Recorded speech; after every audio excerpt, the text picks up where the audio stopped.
Welcome to the future. PBS Digital.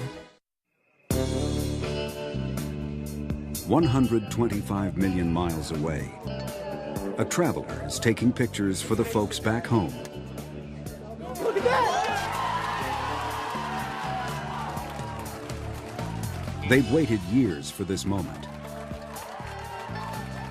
Their baby, the rover Spirit, has just landed safely on Mars. And Opportunity, launched 3 weeks later, will be there soon. This is a big night for NASA. We're back. They've come to Mars to answer a question that's intrigued scientists for decades. Was this ever a place that could have supported life? Did it have the liquid water that life requires? This is a complicated planet. We haven't gotten it right too often. We're going to be in for more surprises. Tonight, Nova goes behind the scenes on an expedition to Mars, to places no one has ever seen before. Follow the explorers as they close in on the secrets of a planet that's killed more than half the missions ever sent there, and nearly killed this one before it began. 2 weeks after landing, Spirit reached out to investigate a Martian rock for the first time. Everything was working perfectly. And then suddenly, Spirit went silent. You're not seeing any signal at this time? Negative. All at once, the party was over. We now know that we have had a very serious anomaly on the vehicle. Right now, we just don't know. We do not know what caused it. Was it something that we did? By our inability to receive telemetry. There's some vulnerability in the design that we didn't know was there. For AIM Odyssey pass, received no data. Did we have some kind of hardware failure? Something broke? Data on the normal Director Earthlink session. Was it an act of God? There is no one single fault that explains all the observables. I mean, it could be any of those things. Meanwhile, Spirit's twin, Opportunity, was about to arrive. Every time we do an intercept landing, it's another experiment that may or may not work. And I have to admit, I did not sleep very well last night because this is exactly what's going on in my mind. You know, what if we had two disasters on our hands? I mean, all this wonderful excitement, and suddenly we would lose everything. 4 years of work, $850 million, careers, reputations, and the future of planetary exploration on the line. Welcome to Mars, right now on Nova.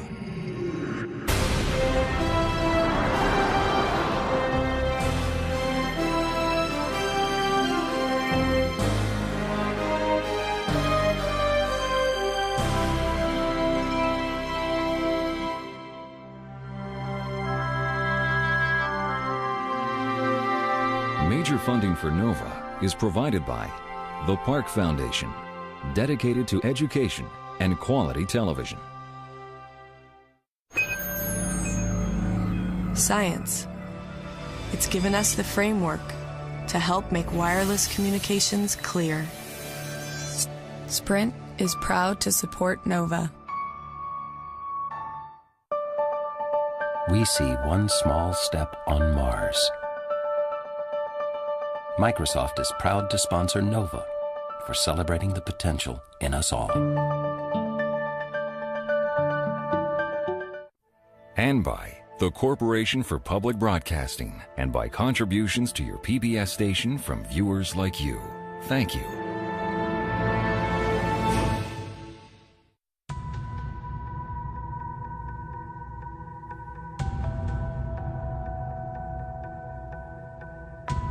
The rover Spirit is 125 million miles from home.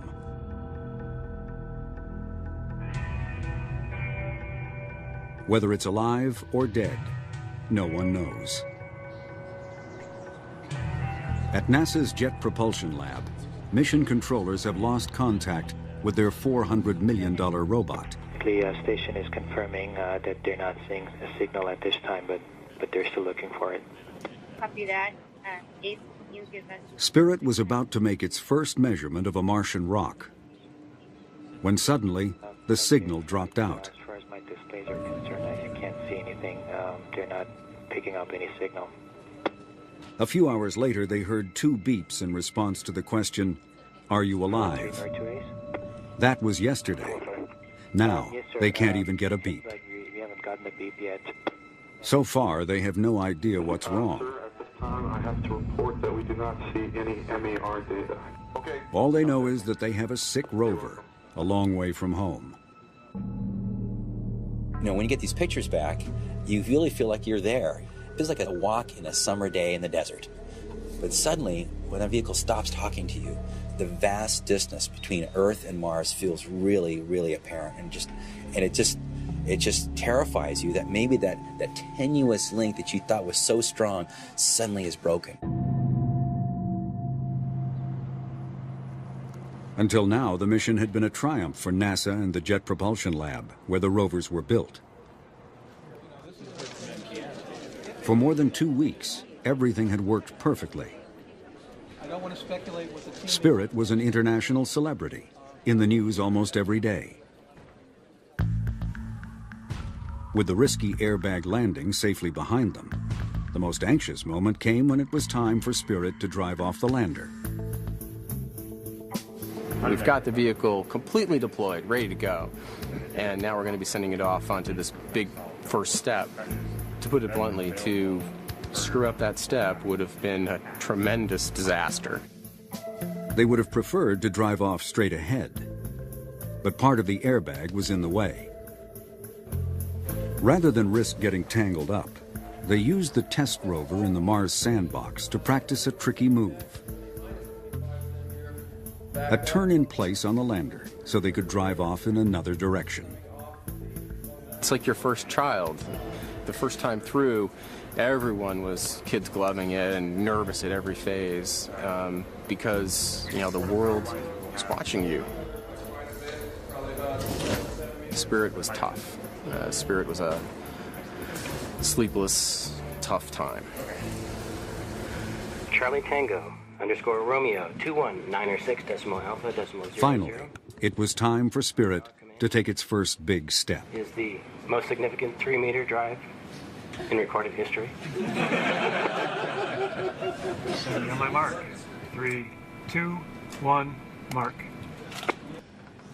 We're essentially just pushing a button and sending it off on a 3-meter journey and then finding out later if it worked. Very, very stressful. 90 minutes later, Spirit sent back a picture of the empty nest. With 6 wheels on Martian dirt, the most dangerous phase of the mission was over.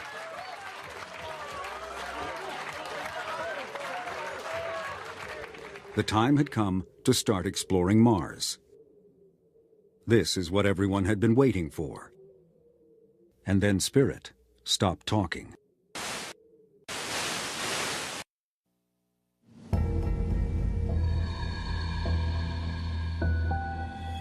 They did not see any sign of signal from the lander. We didn't see anything.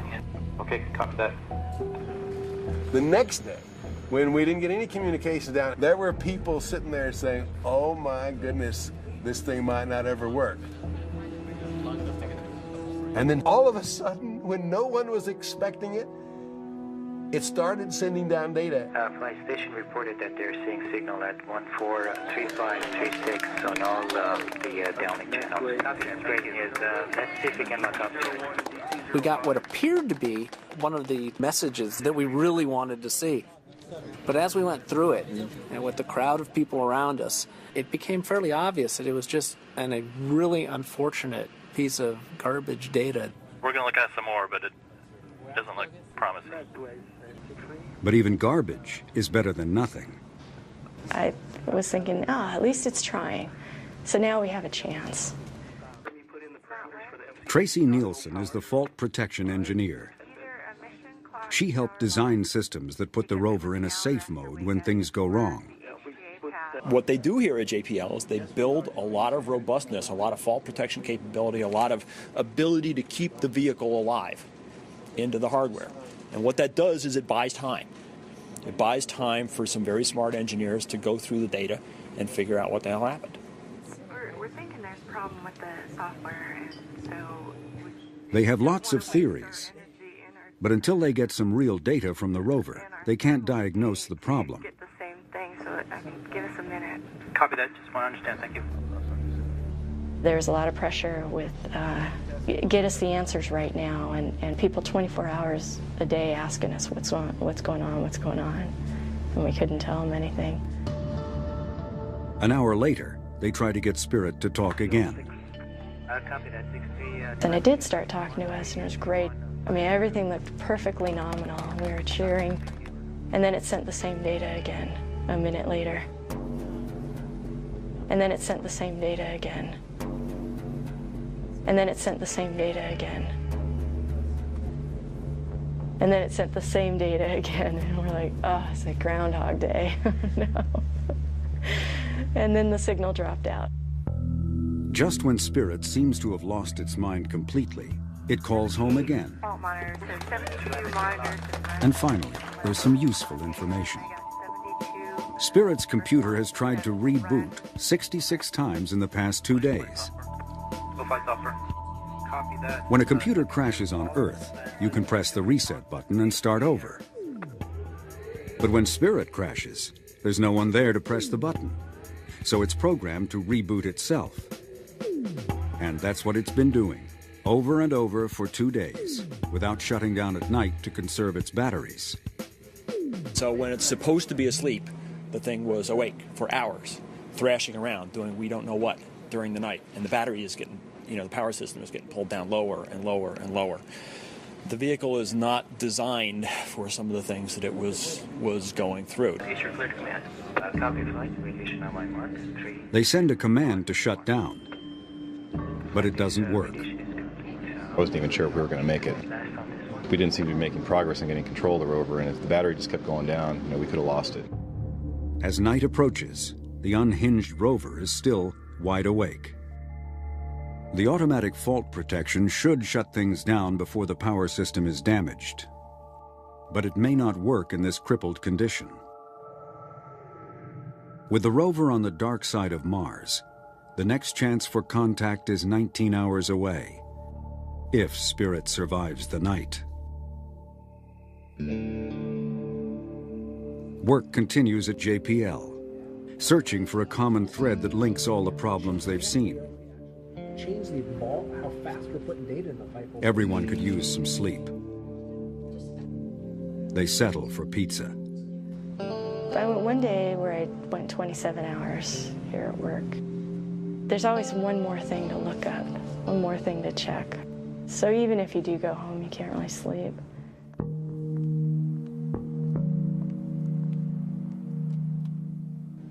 Tracy spends this night working with the test rover, trying to reproduce Spirit's puzzling behavior, while the rest of the team pursues other leads.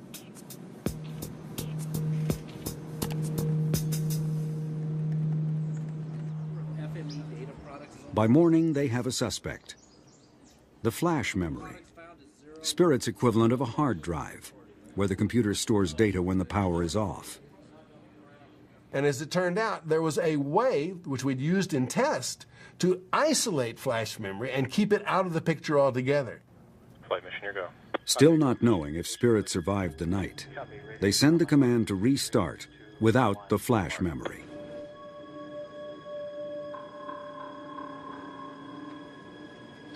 Nothing happens. But there's a good reason. Spirit is asleep. The fault protection worked, pulling the plug during the night, probably saving the rover's life. Later, Spirit wakes up and receives the command. Flight Ace, we've locked on telemetry 145414. And it works. We have partial control of the vehicle. Even so, without the flash memory, Spirit can't do much. And they still don't know what's causing the problem. We are a long way from being out of the woods. It's going to be quite a while before we go in science with this thing again, but we have got a way of talking to the vehicle now so that it responds appropriately. It has regained its sanity, and that's a good feeling. And not a moment too soon. Opportunity will be landing on Mars in just a few hours. Saturday night, January 24th. It's showtime at JPL. At 8:59 p.m., Opportunity begins its plunge to the surface of Mars. Spirit's crisis was a blunt reminder of how quickly things can go bad. We are now at an altitude of 73 miles. And landing is the most dangerous moment they face. A nerve-wracking 6 minutes of automated parachutes and airbags that must work perfectly to work at all. If you go for that full emotional roller coaster ride, you're history. I mean, it is just emotionally too hard to take over and over and over again. Though this is an exciting ride, you know. If we get this vehicle down on the surface of Mars, we'll be very, very, very happy. The spacecraft is bouncing on the surface of Mars and rolling around. The antenna is pointed in many different orientations. LCP, we see it on the LCP. We're seeing it on the LCP.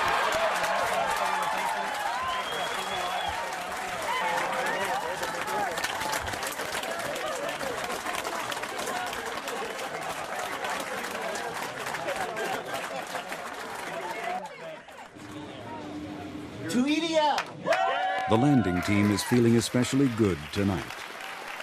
In the space of 3 weeks, they've beaten Mars twice. There's actually 3 things we need to do here. 1, drinks. 2, take a picture. And 3, go together to the press conference. For 3 years, delivering the rovers safely to Mars has been the focus of their lives. Now their role in the mission is over. Almost. The press room is already packed with reporters waiting to hear from NASA's top officials. But this is an irresistible force.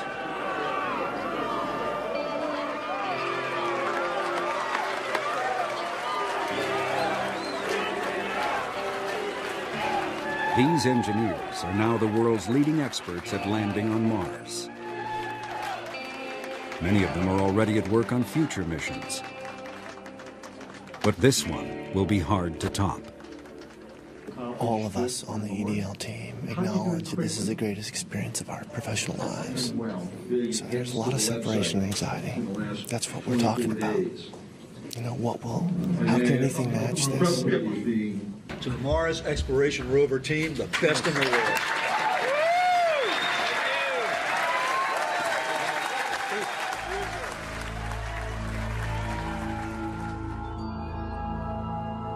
Spacecraft have been visiting Mars for more than 30 years. From orbit, they've seen ancient floodplains, dried up lake beds and river channels.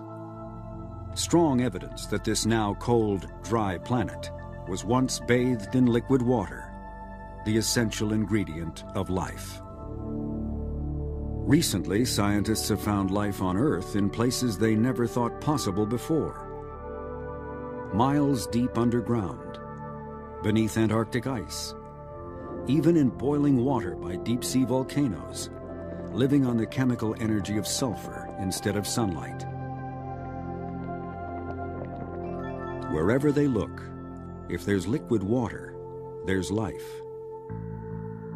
So if early Mars had water, perhaps it had life as well.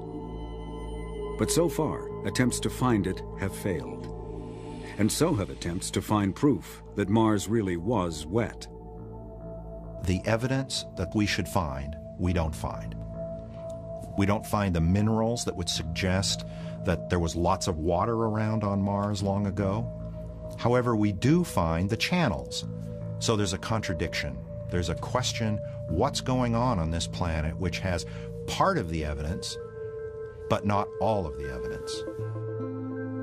To find the answer, Spirit and Opportunity will explore sites that look like they once had water and try to prove it on the ground. For Spirit, the science team chose Gusev Crater, which they suspect was once a huge lake fed by a channel the size of Grand Canyon. And on the other side of Mars, they chose Meridiani Planum, where an orbiter recently detected a mineral called hematite, which sometimes forms in contact with water. This is where Opportunity just landed. That's the first time in the history of planetary exploration that a chemical signature on a surface of a planet of the type we were looking for, related potentially to water, was staring at us. Now look at this one. Look at this! The first pictures are stunning. Just a few feet away from the lander is an exposure of bedrock, the first ever seen on Mars. Holy smokes. I'm sorry, I'm just blown away by this. Bedrock is the holy grail of geologists, a record of ancient environments carved in stone. This is the sweetest spot I've ever seen. That outcrop in the distance is just out of this world. I can't wait to get there. I got nothing else to say. I just want to look.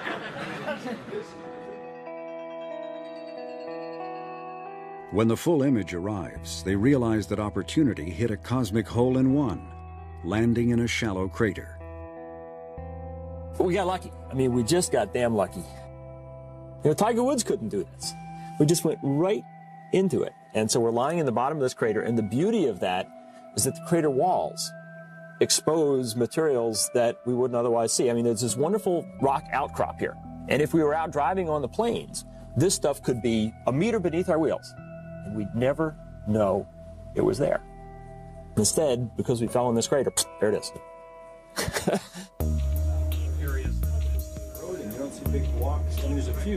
The science team has been planning, rehearsing, and dreaming about this for years. Led by principal investigator Steve Squires, this all-star collection of geologists and planetary scientists is about to start exploring Mars in a way that's never been done before. Right away, they're confronted with something new. The rock seems to have fine layers running through it. Layers suggest the possibility that it's sedimentary rock, formed by the accumulation of sand or mud, perhaps on the floor of an ancient sea. Or it may just be hardened layers of volcanic ash. Volcanoes covered much of Mars in lava and ash billions of years ago. And until now, scientists have seen little evidence of anything else. Most of the rock on Mars is volcanic lava flow. This is something else. This is an unusual Martian rock, at least compared to what we've seen everywhere else. The fact that these rocks are layered says that one possible origin for these is that they were laid down in liquid water.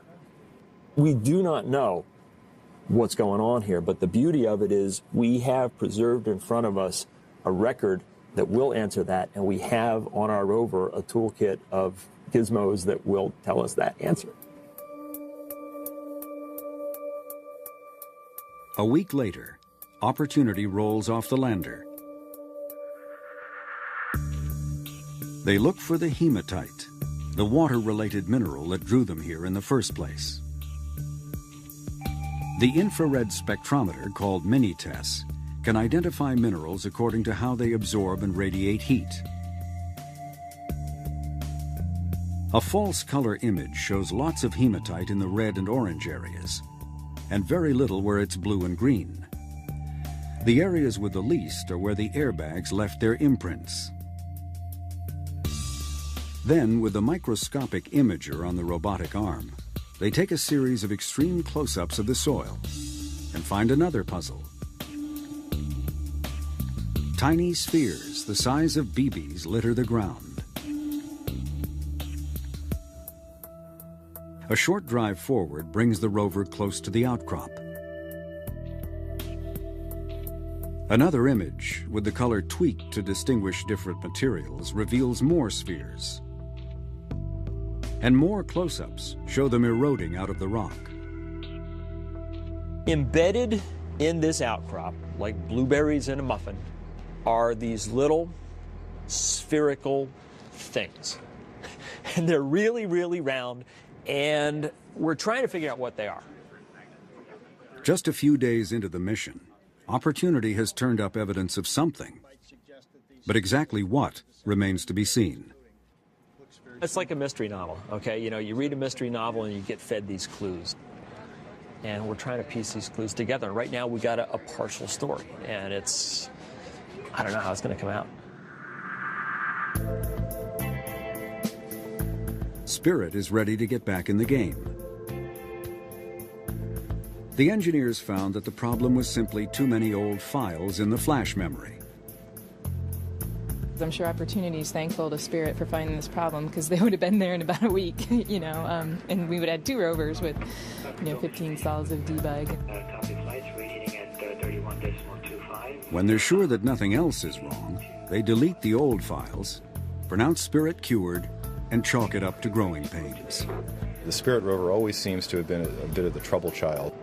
And it was just when all the attention was shifting away from Spirit to Opportunity, because Opportunity was going to land. It almost seemed like, a sibling that was trying to get attention back to itself. But along with the good news comes the realization that Spirit was not as fortunate as Opportunity in its landing site. If this was once the bottom of a lake, geologists would expect to find the kinds of rocks and minerals that form in a wet environment. They sample a boulder and the soil near the landing site. But it's all volcanic and shows no sign of ever having been wet. The evidence they're looking for may have been buried, or it may have eroded away, or it may never have been there at all. The rocks that we have analyzed appear to be basalts, the most common type of lava. And as a person who is really interested in lavas, this is fine with me. But it's a disappointment in a way for the mission, because we are after evidence that this really was a lake bed. Maybe they can some kind of thing. Natalie Cabrol was one of the first to suggest, 15 years ago, that Gusev was once a lake. And she fought hard for its selection as one of the 2 landing sites. I think we're on the right track. It's just like the evidence is going to pop out like it did in Meridiani, because we happened to land in front of an outcrop. If the evidence of water has been buried, a good place to find it might be in the exposed walls of a small crater in the floor of Gusev. From Spirit's landing site, it's 300 meters to a crater they call Bonneville. Bonneville might give us an interesting insight on what's underneath our feet. It will take weeks to get there, but it's the best chance they have. We're kind of grasping at straws here, looking for the right stuff. It's a tougher site, it's a harder site to love, but it's what Mars has given us. So, back at Meridiani, Opportunity's team is ecstatic. They've spent the past week traversing the outcrop, creating a close-up photo mosaic. Now they're selecting targets for closer study. I think we're all in Mars Geology 101 here. It's an experience where we look at the evidence and say, well, what could this possibly be? This is an alien planet, and we don't know what we're going to see when we get down close and personal with this rock. With each picture that comes down, there's really an expectation that you just might break the whole thing open. If this outcrop was ever exposed to liquid water, there will be clues in the chemistry of the rock. And that's what Opportunity is looking for. The rovers have 2 spectrometers on the robotic arm. One can identify minerals containing iron.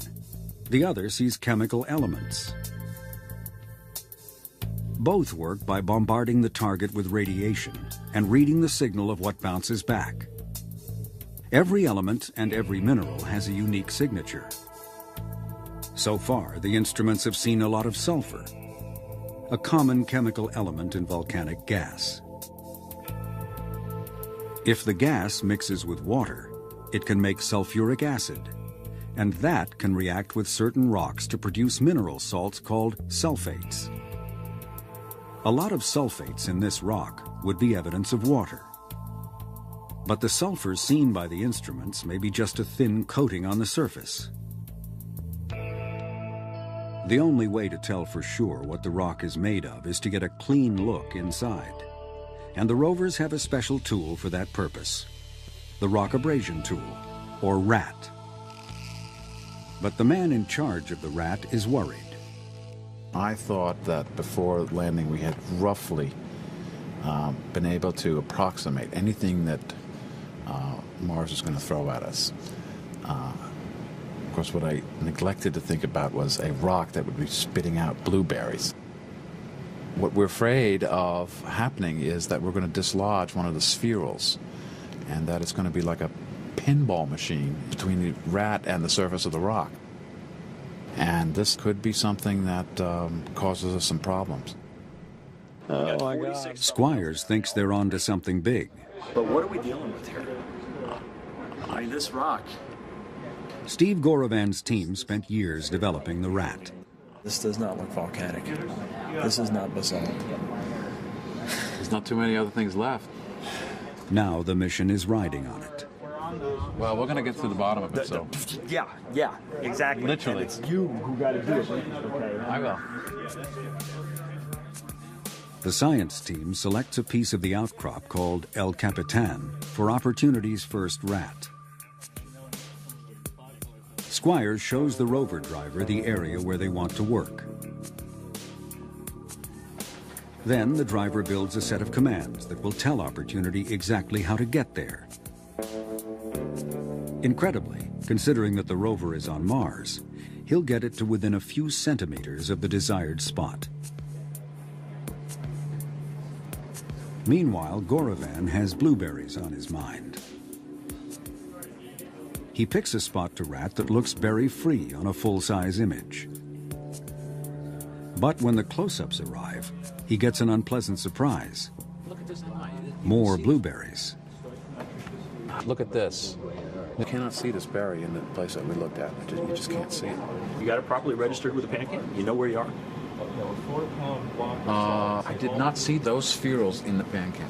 Steve, sit down with some PanCam images and get this stuff registered. You got to figure out where you are, man. I promise that's what Phil and Keel are doing. That's what we've been doing since I got here. But we can't find this.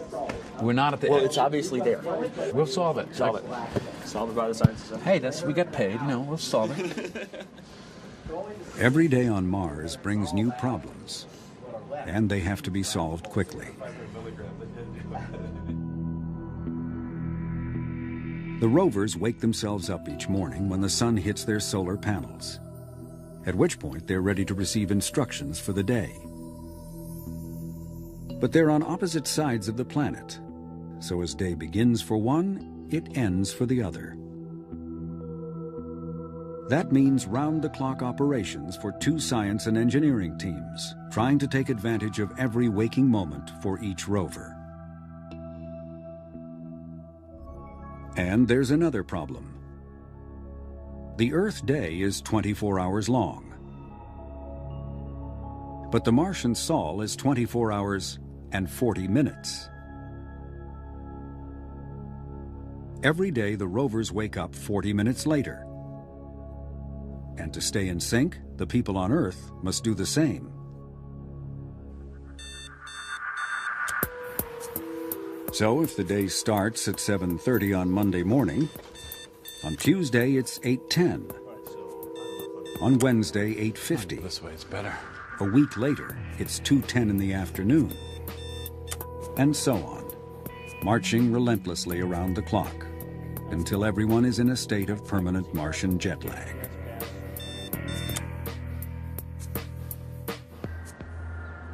This is indoor work.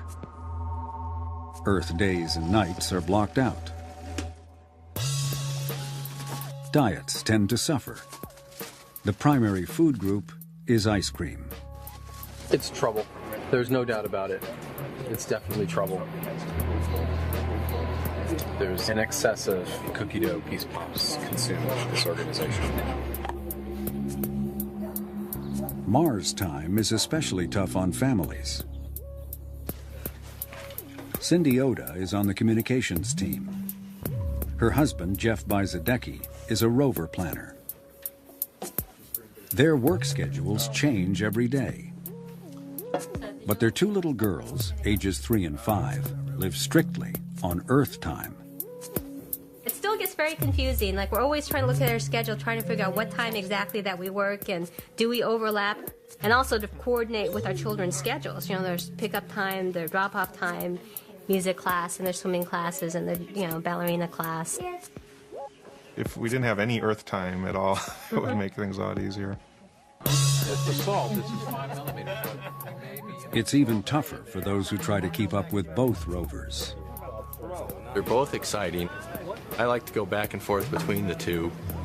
It takes real effort to force yourself to go home and sleep. It takes real effort to eat.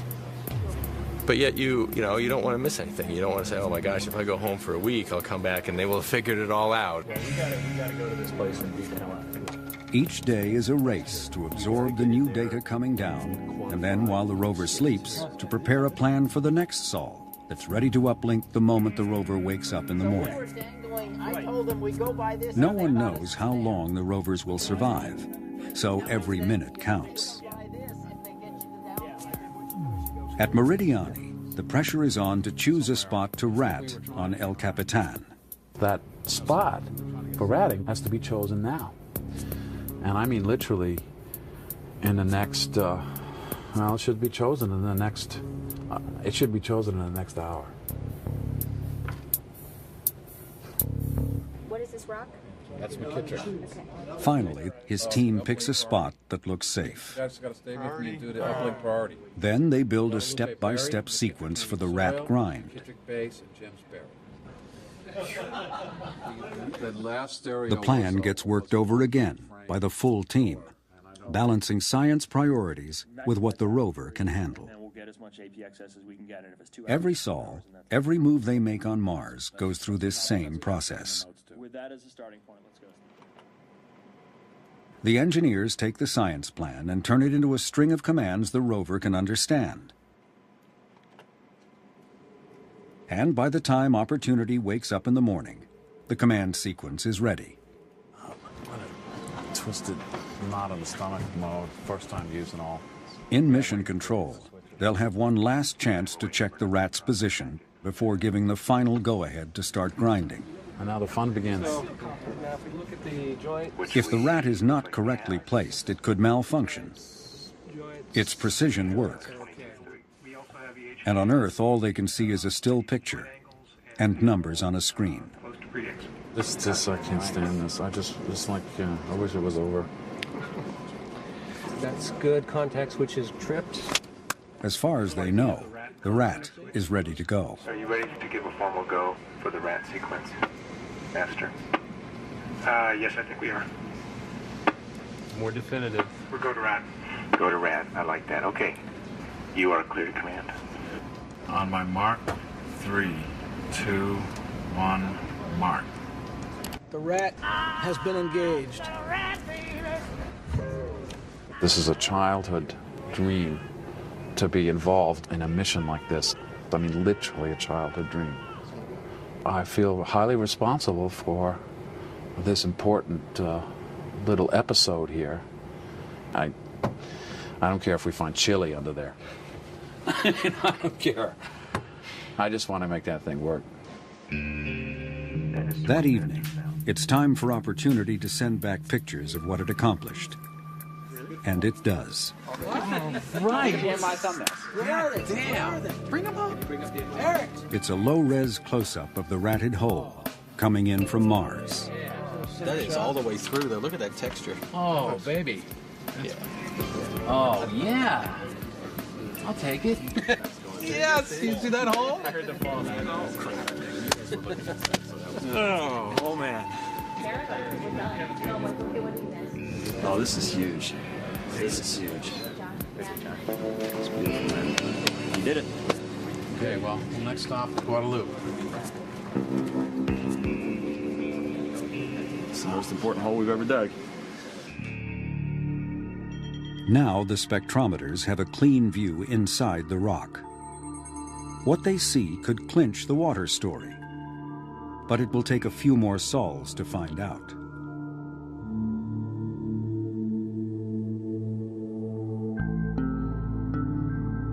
At Gusev, Spirit is closing in on Bonneville Crater, and there's still no evidence of an ancient lake. But Mars is what Mars is.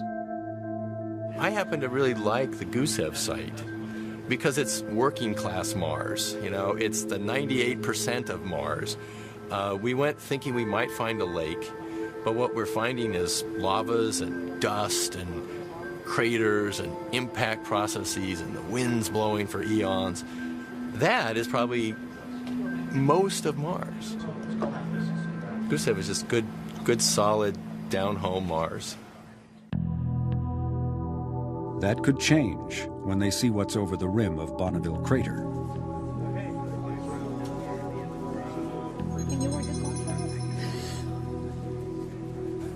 Exposed bedrock is what they're hoping for. But when the pictures start to arrive, it's not there. Looking at that view right there, it looks like an awful lot of the same stuff we've been looking at. Have you seen anything that would pass for outcrop yet? Let's say it's an organized pile of rubble, as far as I can tell. The hope was we'd see layers, and at least in that view right now, we don't see a lot of layers. But hope, still have our fingers crossed that they're in there somewhere. But at full resolution, the most interesting thing at Bonneville is the remains of Spirit's heat shield on the far side of the crater. They'll spend a few sols exploring the rim, but there's no reason to risk driving into a hole they might not be able to get out of. A more tempting destination is 2.5 kilometers to the east, the Columbia Hills, which from a distance show hints of layered rocks that could be interesting. But it will take another 3 months to get there. Another long wait for the scientists. Disappointed, maybe, but not to the point that, we're forgetting that the good stuff is all around us and more and better is to come. It's at the same size scale as the other points. At Meridiani, everything seems to be pointing to water. But they have to resist jumping to conclusions before all the evidence is in. Anybody in the world can look at this data. The same data we're looking at right here is all available on the web. So there are some kind of frustrated geologists out there. They're wondering what's taking so long to figure out the obvious. First, the blueberries. Nature has more than one way of making things round. An asteroid impact or volcano can spray molten rock into the air, where droplets harden into tiny beads and fall back to the ground. Well, imagine if that's happening. Boom, a bunch of these things fall in. They're all going to be concentrated in one layer, right? We don't see that. They're dispersed. Best guess is that they're concretions now, I think. They think it's more likely that the berries are something called concretions, mineral deposits that grow in water-saturated rocks, like pearls and oysters. That's what they look like, but to be sure, they need to know what they're made of. The view of the spectrometers is too wide to measure a single sphere.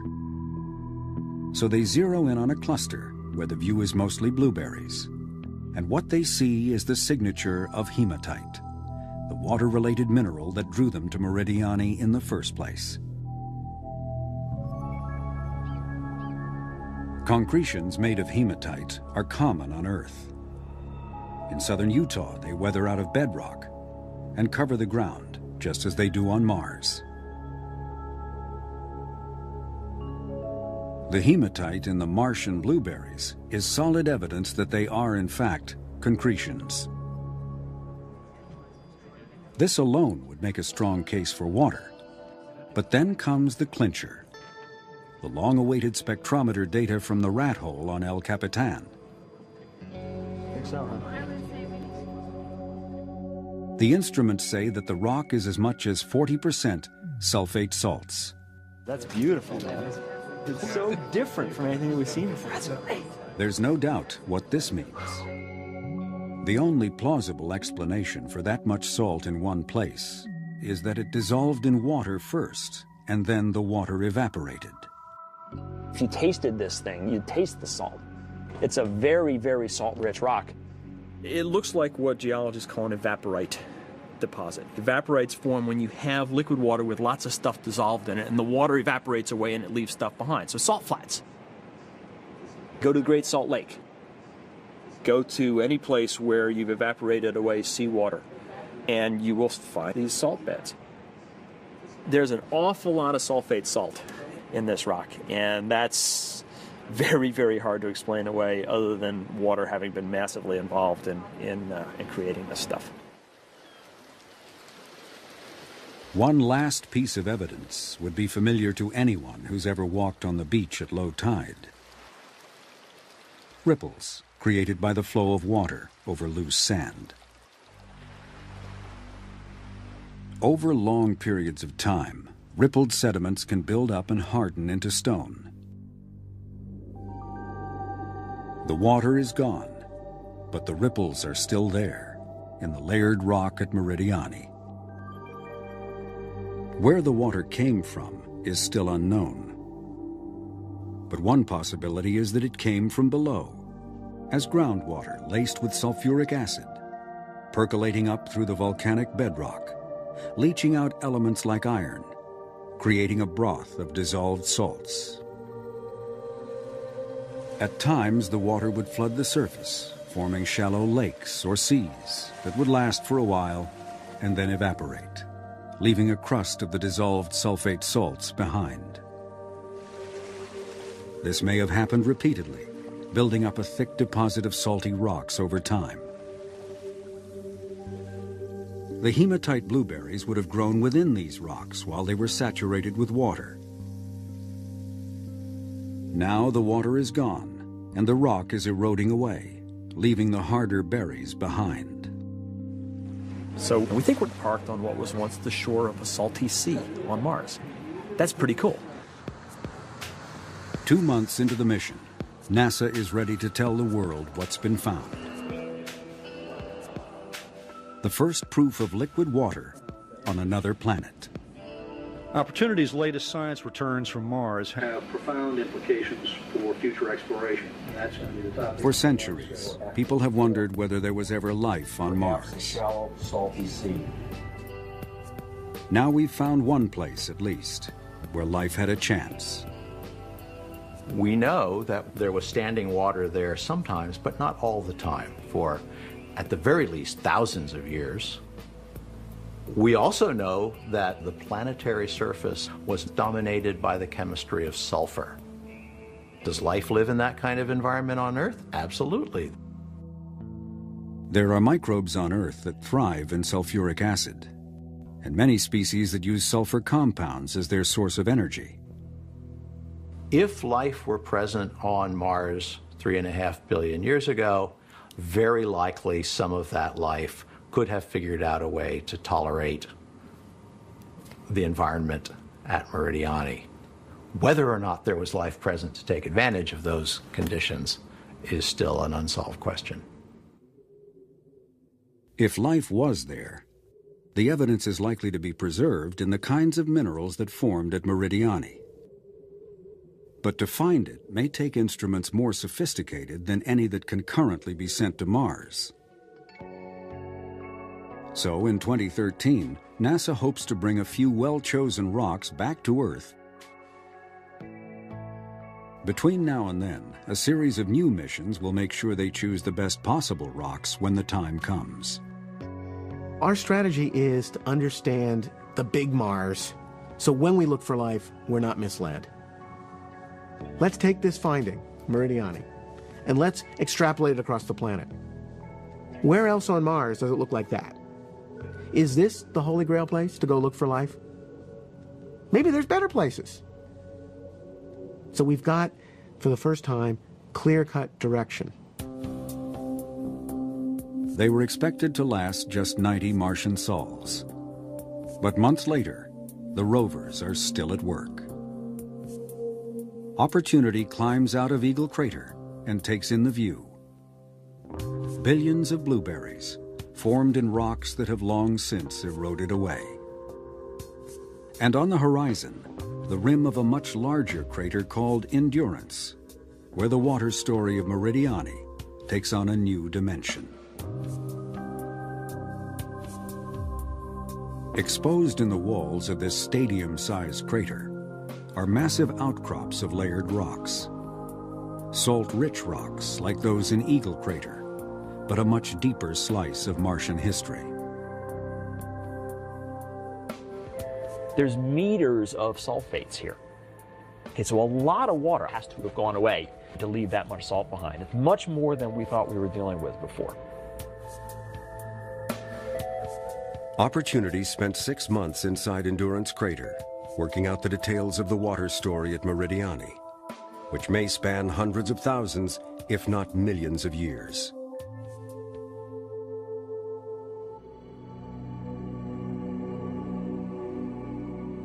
And then there's Spirit, the long-distance traveler.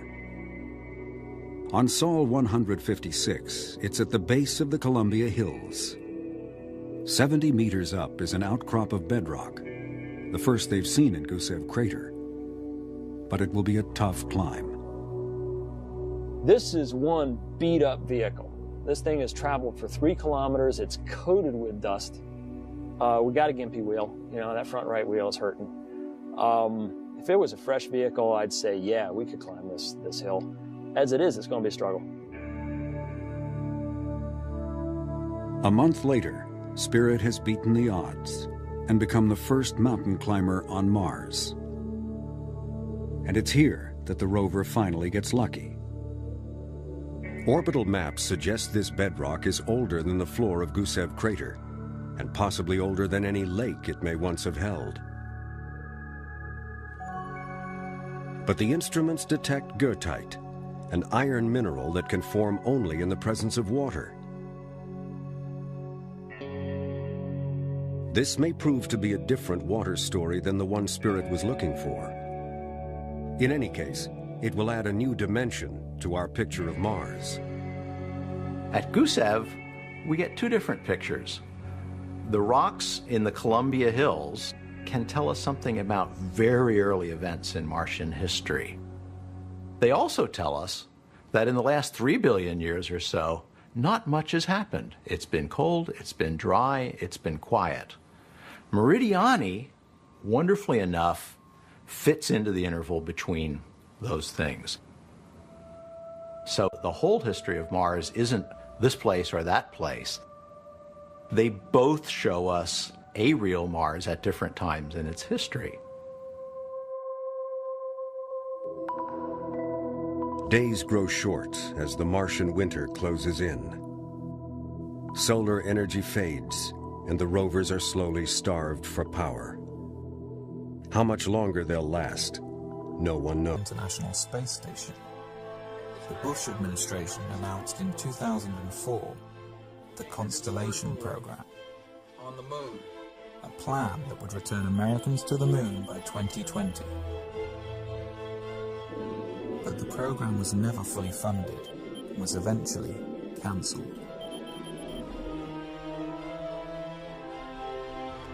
In 2010, the Obama administration announced its vision for NASA on human Mars exploration. By the mid-2030s, I believe we can send humans to orbit Mars and return them safely to Earth. And a landing on Mars will follow. And I expect to be around to see it. With a new timeline for humans to Mars sometime after 2035, and with administrations changing every 4 or 8 years, it is far from certain that such a plan will be realized. 20 years earlier, the first President Bush also proposed a long-term human exploration program, under great fanfare. The program quietly died in Congress a few years later. If you want to go to Mars, you cannot do it in 30 years. You can't do it in 20 years. You've got to do it in 10 years or less from program start, or you're more or less guaranteeing political failure.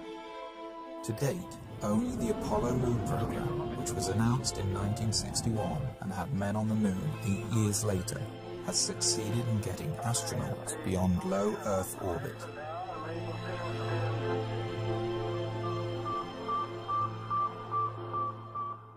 I was 5 when Sputnik flew. And while to the adults, Sputnik was a terrifying event, to me, as a child who was already reading science fiction, it was exhilarating, because it meant that this possibility of a spacefaring future was going to be real. And I was 9 when Kennedy gave his speech committing us to the moon. To go to the moon in this decade and do the other things, not because they are easy, but because they are hard. I grew up during the 60s when it was Mercury, it was Gemini, it was Apollo. Every month, NASA was doing something more impressive than in the month before. We were going to be on the moon by 1970, Mars by 1980, Saturn by 1990, Alpha Centauri by the year 2000. We were moving out, and I wanted to be part of that. And so I got myself a scientific education. But then in the early 70s, it's all collapsed. We achieved the first part of that program, Moon by 1970, but the Nixon administration shut down the rest, and we did not move out into space. And for a while, I accepted that, grudgingly. I became a science teacher.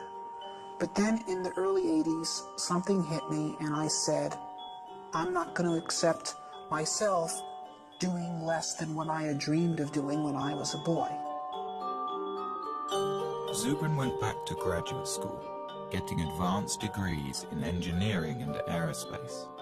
He then went on to work at Martin Marietta, which later became Lockheed Martin, designing interplanetary missions. It was here that Zubrin's obsession with the Red Planet began to take hold.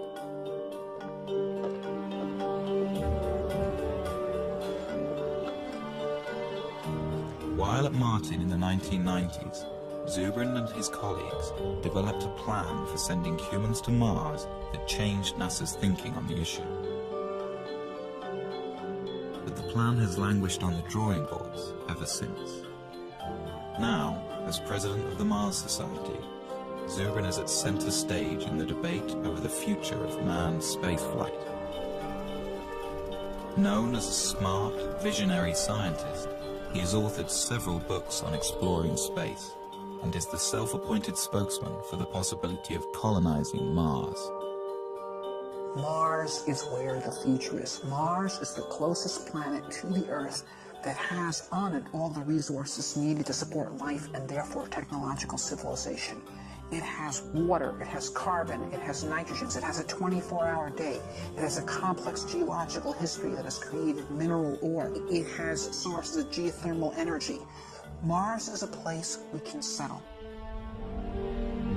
One reason for such optimism over a frozen world like Mars is evidence that 2 billion years ago, Mars was a much warmer and wetter place. We think that at one time in the ancient past, Mars was very similar to the condition of early Earth.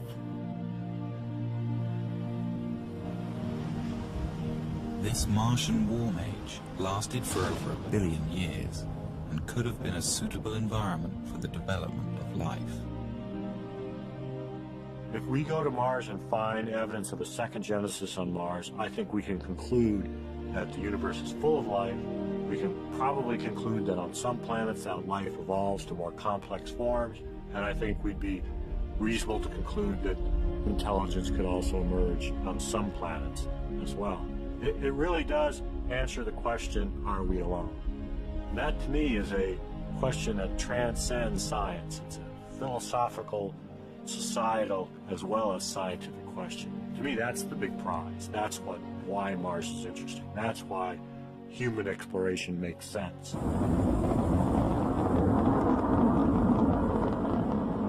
Space programs are often criticized for the huge sums of money they require. Although the American space program is less than 1% of the federal budget, a human mission to Mars may have to wait for better times. There are those who say that we have many problems to deal with here on Earth, and we need to postpone ventures such as the human exploration on Mars until these problems are solved. Well, there were many problems in Spain in 1492. And there still are. There are problems that need to be dealt with here on Earth, and should be dealt with. But we also have to think of the future. We also have to think about opening up new volumes in human history.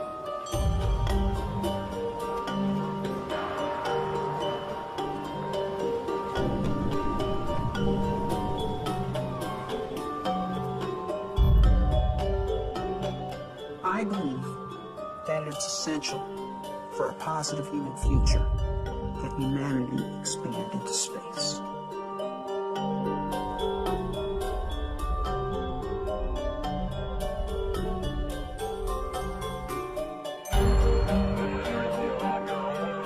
The greatest value that we got out of Apollo was the creation of intellectual capital through the inspiring of millions to go into science and engineering to be part of the great adventure of human expansion into space. There's a phrase that happened with the Apollo program, which was, if we can go to the moon, we can. And then everybody's filled in whatever they were interested in. Build mass transit, cure cancer, do this, do that. The point is, it did give us a sense that we could accomplish great things. It did bring out the best of us. We excited a generation of engineers and scientists. The generation that built the computers and cell phones and all the technology everybody uses today and takes for granted. If we set humans to Mars as our goal, we'll get millions of new scientists that will create new inventions, new industries. This is the enormous payback, and we can get it if we set the kind of challenge that will inspire the youth. To Zubrin, civilizations, like people, thrive on challenge and decay without it. We have everything we have today because of our predecessors who had the courage to leave the world of the known and go out into the wilderness and build new cities. And if we stop being people like that, then we will hand down much less to our posterity than our ancestors handed down to us. So there's the choice in life. One either grows or one decays. Grow or die. I think we should grow. History proves that we have never lost by pressing the limits of our frontier. In the summer of 1989, the first President Bush announced the Space Exploration Initiative, directing NASA to draw up long-term plans to get humans back to the moon and begin developing a program of manned Mars exploration. At Martin Marietta, Zubrin and his colleagues looked forward to moving NASA's space program outwards after 2 decades in low Earth orbit. Of course, we were very excited when Bush made his call saying that he was making a national commitment to implement such a program. NASA assembled a large team to take on the space initiative. In 90 days, the team developed a 30-year plan that required an enormous buildup of space infrastructure. What the NASA bureaucracy decided to do was basically design the most complex mission they possibly could in order to make sure that everyone's pet technology would remain mission critical, which is the exact opposite of the correct way to do engineering. First, NASA would triple the size of the planned space station and add enormous hangars, as well as free-floating fuel depots, checkout docks, and crew stations. Then, on the moon, they would construct more shipbuilding facilities, bases, and depots. Next, the moon crew would construct the Mars ship, a huge craft dubbed by its detractors as Battlestar Galactica. This ship would carry everything to Mars over an 18-month flight. Once in Mars orbit, a small group would descend to the surface, spend a few days, then plant a flag in the ground and go home. The plan became known as the 90-day report. to those of us at Martin who had been engaged in designing Mars missions, when we saw the monstrosity of complexity of the 90-day report, we were dismayed, and it was readily apparent to anyone with any insight that that program would fail politically. The plan was submitted to Congress. The estimated cost, $450 billion.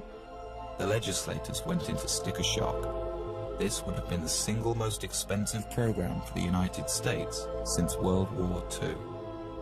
By the end of 1990, Congress had refused all requests for SEI funding. When the realization came that SEI was doomed, Zubrin wrote a memo to his colleagues at Martin Marietta, outlining his problems with the NASA plan and arguing for a more direct approach. Zubrin favored launching a Mars mission directly from the surface of Earth, using only existing rocket technology. This negated the need for a lunar base and avoided the complexity and cost of building ships in space. He also objected to NASA's plan for a short surface stay on Mars, a mission that would amount to little more than a flag and footprints exercise. To Zubrin, we were going to Mars to explore and develop a new world. To maximize surface time, Zubrin proposed using a faster flight path, known as a conjunction-class mission. This would mean a crew could arrive on Mars after only a 6-month journey. They would then remain on the Martian surface for a year and a half. This would give the team time to explore a wide area and conduct detailed research about the planet. Then, as the Earth return window opens, the crew would launch from Mars for the 6-month trip home. Zubrin was convinced that a simplified, more robust and cost-effective mission could be designed using these principles. Along with several like-minded colleagues, Zubrin decided to ask management at Martin to allow them to design alternative Mars missions. The management approved that, and we formed a team. It was known as the Scenario Development Team, of just 12 people from the whole very large Martin company. One team member, whose thinking was closely aligned with Zubrin's, was David Baker. I went off to my office and said, all right, how would I do a Mars mission if I had to pay for it and I had to go on the ride? And I said, well, it's going to be simple. There's going to be no on-orbit assembly. I really tried to take everything out of the mission that didn't absolutely need to be there. While the rest of the team focused on longer-term, more traditional mission plans that required on-orbit assembly, Zubrin and Baker decided to collaborate on a mission that could be done near-term. We decided to do Mars the way Lewis and Clark did America. Okay. Use local resources, travel light, live off the land. Zubrin and Baker were convinced that a Mars mission could be launched directly from the ground. The other team members felt this was impossible, that the weight of the rocket fuel required for a round trip to Mars was so enormous it would render the launch ship impossibly heavy.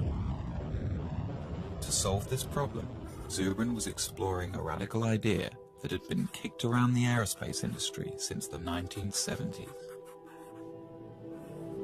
The idea was to produce a methane-oxygen rocket fuel directly from the Martian atmosphere. It was a relatively simple and robust chemical engineering procedure that was done commonly in the 1800s, the era of the gaslight. If the idea worked, astronauts could land a relatively light ship with empty tanks. They wouldn't have to ship all the fuel with them for their return trip. This would radically lower their size and weight. The only problem was methane-oxygen fuel requires a hydrogen component. Hydrogen exists on Mars in the form of H2O, but water may be difficult or impossible to extract from the Martian environment. Really, the hydrogen was only 5% of the total weight of the methane-oxygen propellant being manufactured. So if you just say, okay, we won't be pure, we won't get all of the propellant from Mars, we'll just get 95% of the propellant from Mars. The other 5%, the hydrogen, we'll just bring from Earth. Another fundamental resource that could be extracted from the Martian environment is oxygen. A second processing unit could separate oxygen molecules from the thin carbon dioxide atmosphere, providing breathable air for a Mars crew. If used intelligently, the same resources that make Mars interesting are precisely what could make it attainable. Baker and Zubrin had greatly reduced their mission mass, but they still found their ship was too heavy and would require 2 launches and assembly in space. Then Zubrin hit on an idea. One of the key events of the Mars Direct development was one morning Bob burst in my office and said, "I've got it." The idea that I finally hit on in 1989 was that we would split the mission up into 2 parts, and we'd send the return vehicle out first with its own return propellant plant. So the propellant would be made on Mars before the first astronauts ever left Earth. With 2 separate direct-to-Mars launches, a human crew would have a fully fueled ship waiting for them on the surface of Mars before they ever left Earth. So Zubrin and Baker had come up with a plan that seemed to accomplish all of their goals. It was relatively inexpensive, development time was short, they could use existing technology, and it allowed for a long stay on the Martian surface. They dubbed their idea Mars Direct.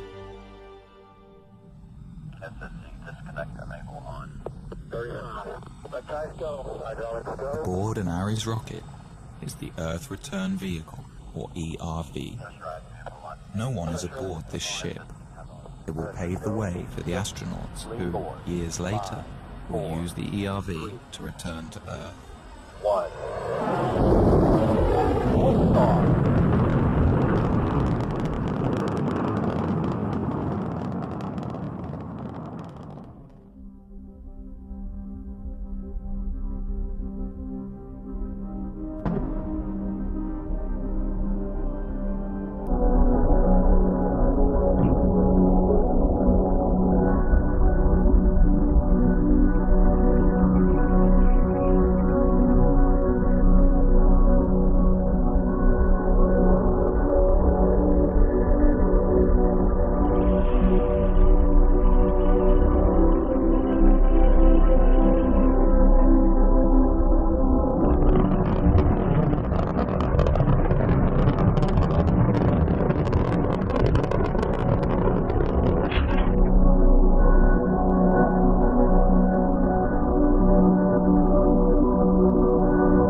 Second day, the ERV deploys a small nuclear power reactor.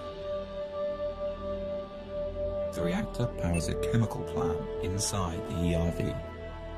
The plant will produce the methane-oxygen rocket fuel for the launch home.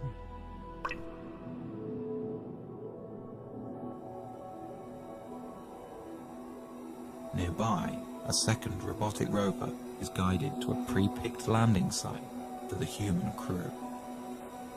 It places a radar transponder to help guide the astronauts in. The long journey to land a human being on Mars begins. 3, 2, 1, engine start.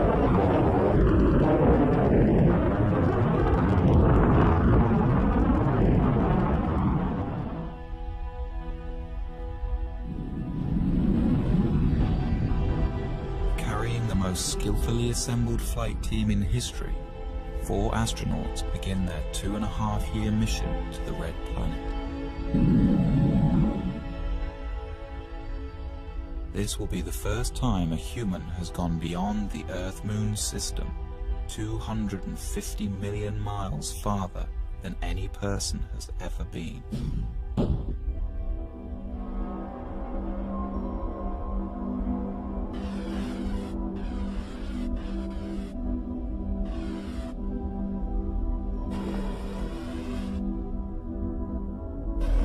counter the health problems of zero gravity and to fully acclimate the astronauts to Mars, the ship will deploy a weighted tether attached to the last stage of the spent rocket booster.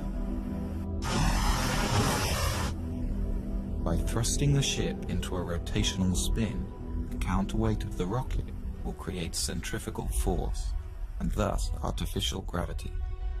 The crew will be able to live with their feet planted firmly on the floor during their 6-month transit. But the HAB is not entirely alone on its journey. Just ahead of it is a second ERV, identical to the first. Launched just a few weeks prior to the HAB, it will prepare the way for a second human crew that will follow 2 years later. It can also function as a backup for the first mission if anything should go wrong.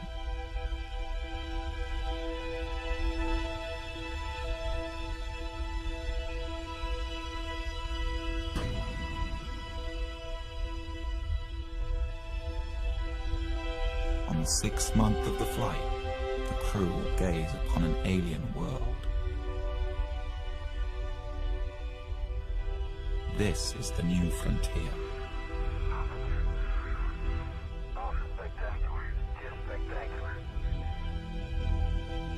After days in orbit and satisfied with the landing conditions, the crew will receive final word from Mission Control on Earth. All systems are go for entry and landing. 3, 2, 1.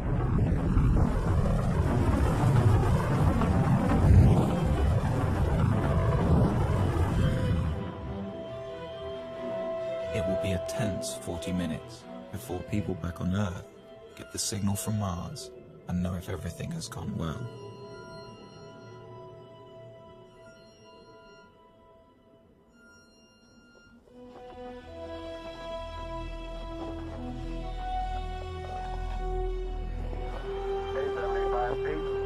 Looking good, down and half. Forward. 60 seconds. Lights on. Forward. Forward. 40 feet down, 2.5. 3 shadows. 4 forward. Drift into the right low. 30 seconds. Forward. Contact light. Okay, engine stop.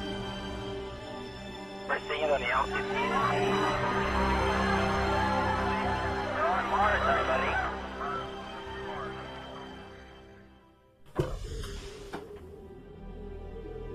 For more than 500 days, the astronauts will live on Mars and embark on one of the greatest journeys of discovery in the history of science. Will they find life? Or the fossilized remains of past life?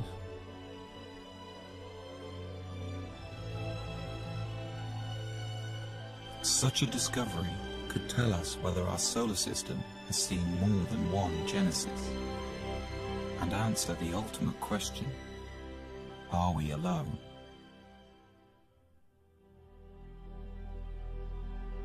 In any case, these explorers will be learning how feasible the colonization of Mars really is, and whether or not mankind has a future among the stars.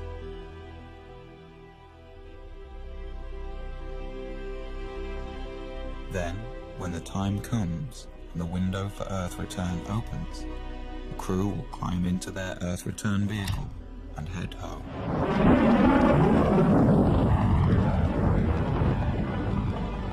They will arrive home heroes, the first to stretch the limit of man's expanse from one planet to another, their names added to the list of great explorers of new worlds. In their footsteps, others will follow.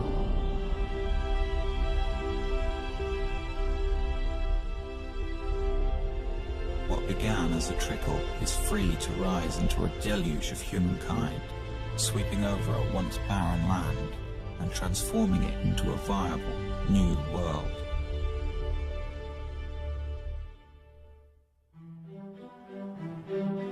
When Baker and Zubrin presented Mars Direct to their bosses at Martin, they expected the worst. To their surprise, management was excited about it.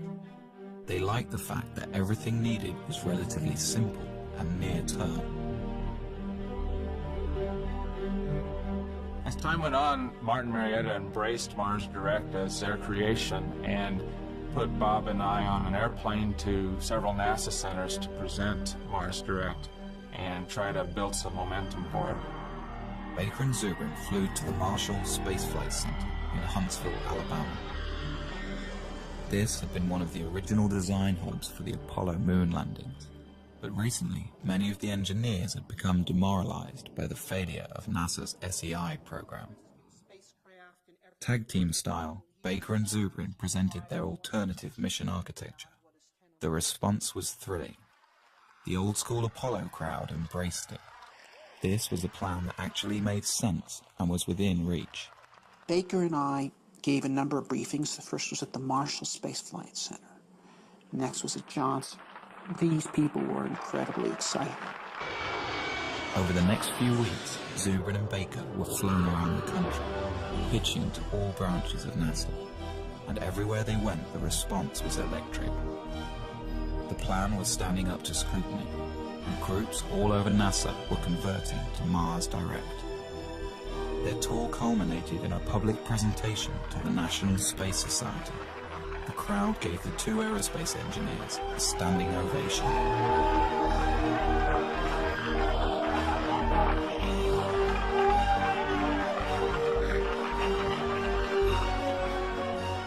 A week later, the story was in newspapers around the country.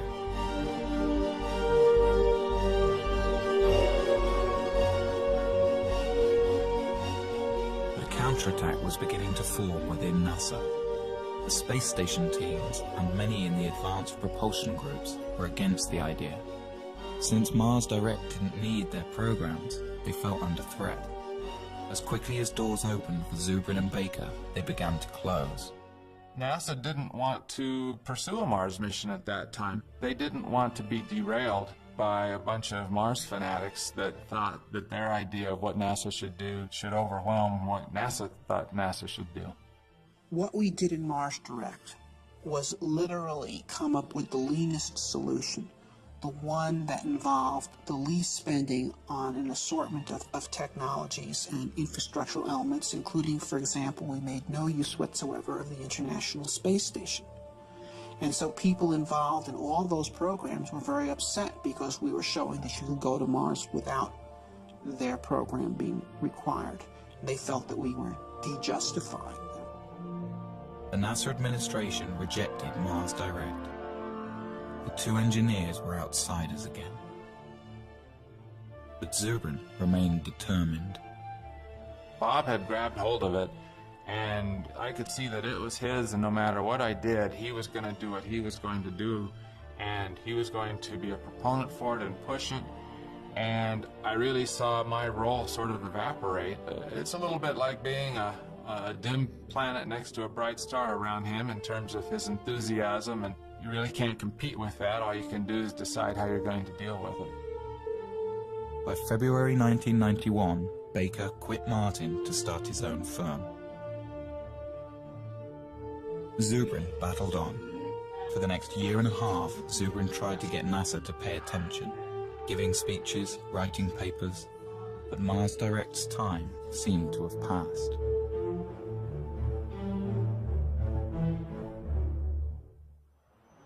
But then in 1992, a new administration came into power at NASA, and Zubrin saw a second chance. I was invited to brief Mike Griffin, who was the Associate Administrator for Space Exploration in charge of the whole Space Exploration Initiative.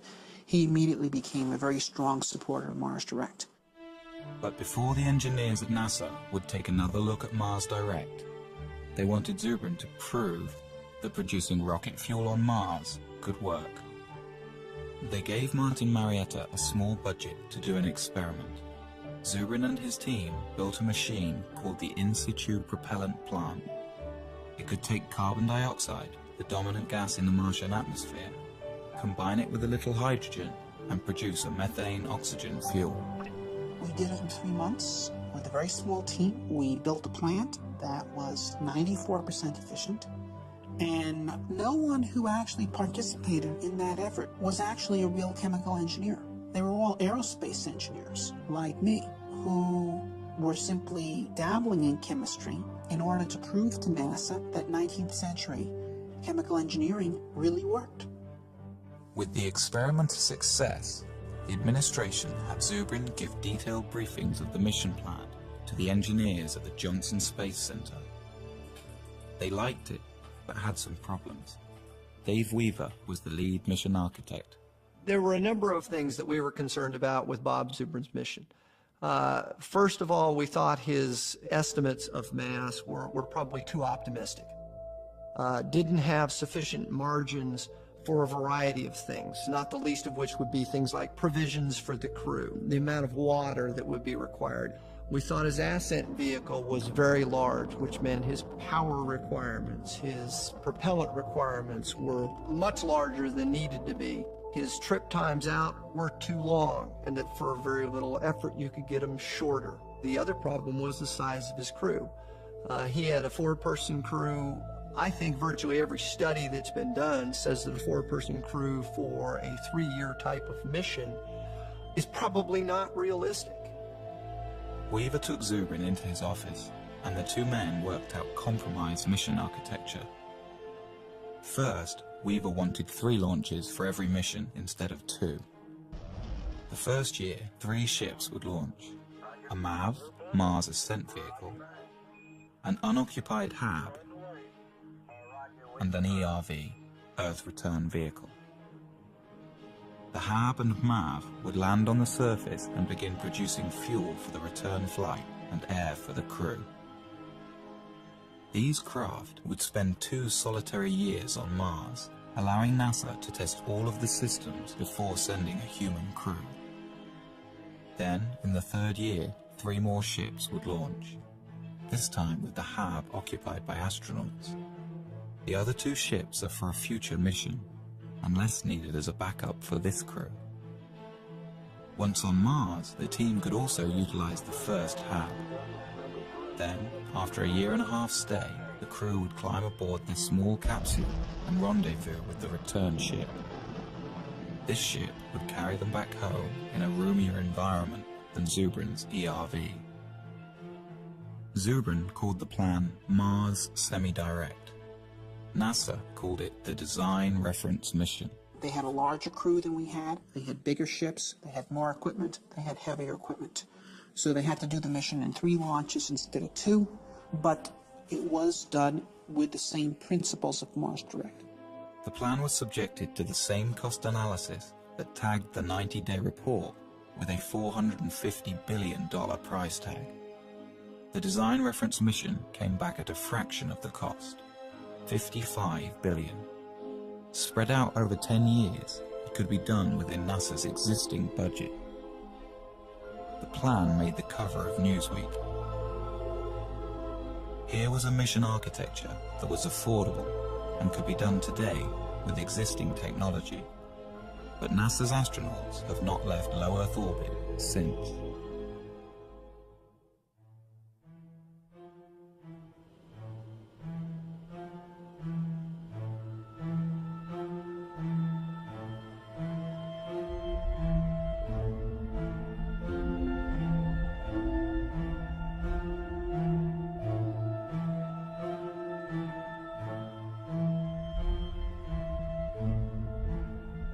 With the completion of the International Space Station and the retiring of the Space Shuttle program, a debate rages over the future of space exploration. Should NASA continue to focus on low Earth orbit, developing technologies for the future? Or should NASA have a goal, like it did in the 1960s with Apollo? The way we got to the moon was by a presidential imperative that demanded that NASA get to the moon within a decade. So NASA was forced to sit down, design a plan for how to do that, and then fly the mission. Since that time, without the presence of a driving imperative, we engage in basically a random set of constituency-driven programs which are justified ad hoc afterwards by the argument that they could prove useful at some time in the future when you actually have a plan to go somewhere. I think NASA has focused on a steady process where the government can't just pull the plug on their funding. I think the Apollo cancellation was very traumatic for NASA, and it really transformed NASA from what it was in the 60s to more of what it is now. If you have a singular program like going to Mars, then it is very vulnerable to having its funding pulled. NASA must be destination-driven. It is the only thing that allows the agency to be productive. NASA was 100 times more productive when it was destination-driven than in the period that it has not been. And we have stagnated in NASA since 1973. 30 years, more than a generation, has been wasted.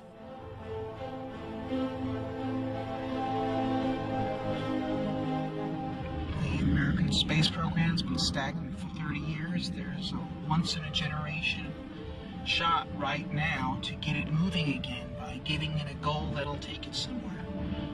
So the stakes today are high.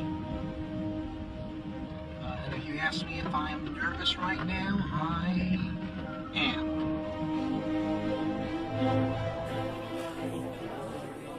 Dr. Zubrin. Why is NASA stuck in low Earth orbit?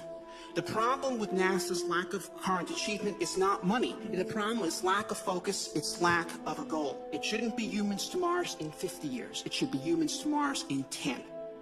We can do this. We do not need gigantic nuclear electric spaceships to send people to Mars. That is pork, it's nonsense. The primary question I get from American people is, why aren't we doing this? There's a big sense of disappointment, almost verging on a sense of betrayal. The purpose of spaceships is to actually travel across space and go to new worlds, not to hang out in space and observe the health effects from doing so. Dr. Zubrin, in your testimony, you were very passionate, but you also were mad. You're mad we haven't done this, or that this vision has been stolen from a generation? I guess you could say that.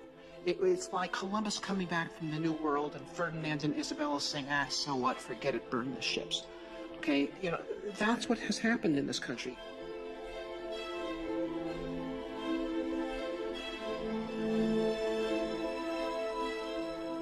We've won our point that there needs to be a destination. The point we need to win on now is that the destination needs to be Mars, and it needs to be soon.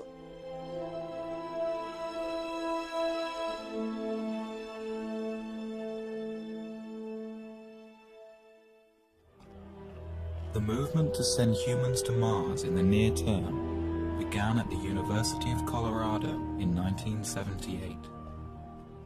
A graduate student in astrogeophysics named Chris McKay gave a small seminar on the possibility of introducing life to Mars. I got interested in Mars in graduate school.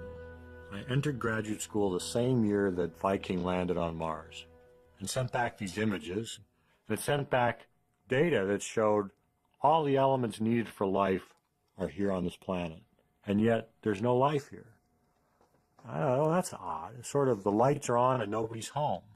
And I thought, well, that's curious. So some of my other grad students and I, we sort of got together to talk about, well, if there's no life on Mars now, could we put life there? And that evolved also into the question, well, maybe there was life in the past, and we could find fossils, evidence of it. Well, how would you do that? Well, you do that by sending people there. Together with fellow graduate students, the group decided to put together a small conference to discuss the matter of human Mars exploration.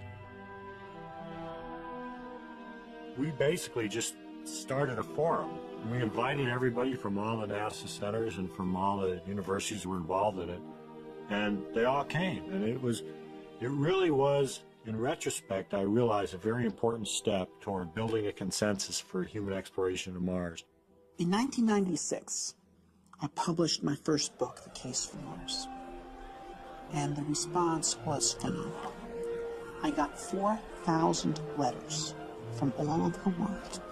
I had Parisian bankers and 12-year-old kids in Poland and firemen from Saskatoon and astronauts, and they're all writing in and saying, how do we make this happen? Bob Zubrin came to the third Mars conference and got very much involved. And he was willing and interested in forming a society, forming a group, and organizing. He said, look, if we can pull these people together, if we can get them to work together, we could have a force that could actually make humans to Mars happen. The group formed the Mars Society. Robert Zubrin became the president. They held their first convention in 1998. The convention was just magic. We had no idea how many people were coming. They were there not just from the United States and Canada and Europe. They were there from Israel. They were there from Mozambique. They were there from New Zealand. It was astonishing. Since its inception, the Mars Society has attracted members worldwide. Derek Shannon is the head of the Southern California chapter. He's met with political leaders from all over the country. If you make them look at the whole Mars vision in historical terms, it becomes a much easier sell. How will the Martians remember our century? They're probably not going to remember our deficit, our wars, our healthcare. Those will be footnotes. What they'll remember is that out of all of human history, there came a generation that decided to take this amazing step out into space. And if you tell politicians that they're the ones whose names actually get to be remembered, that's when, hopefully, the space program starts going somewhere. In order to further the knowledge necessary for a manned mission to the Red Planet, the Mars Society has been building research stations around the globe, all of them based on the design of Zubrin's HAB module. Most recently, the Society set up a desert research station in Utah. Here, international researchers and aerospace students come to do experiments under the harsh desert conditions and learn what's necessary to keep a Mars crew alive and productive. Basically, what we're doing here is undergoing analog studies. Crews of up to 6 people at a time come together to live in a full simulation environment for up to 14 days. So what that means is every time we go outside the HAB, people have to don spacesuits, have to depressurize. When we go outside, they're called extravehicular activities. They can only be of a certain duration due to the air supply. We have to recycle all our water and basically have our own food as well.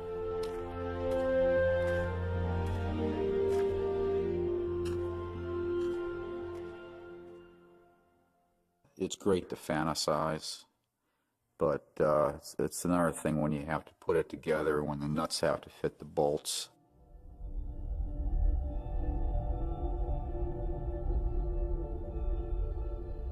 Like the Apollo missions to the Moon, sending human beings to Mars will mean putting people in harm's way. There are many dangers in outer space, and many things could go wrong. A serious equipment breakdown could doom the crew to their deaths. Some argue that the risk of failure is simply too high. You know, back in the days when medieval man was looking out from Europe and thinking about exploring the world was unknown, and map makers populated their maps with dragons. We've got the same thing today. There are people who are afraid to go out into space, and they've populated their maps of the solar system with dragons. You know, we've got cosmic radiation, we've got zero gravity, we've got back contamination. But these are dragons that we can take on.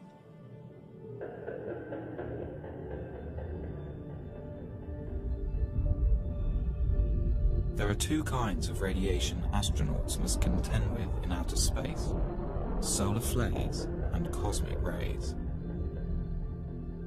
Solar flares are floods of protons that burst from the sun at irregular intervals and would be dangerous to an unshielded human crew. We are not ready to send humans to Mars right now. We've got to know a lot more about radiation and radiation mitigation. One of the Apollo flights barely missed, like by a week, a major solar event. If it had gone off when the Apollo astronauts were on the way back and forth to the moon, they would have gotten their entire lifetime radiation dose in that one mission.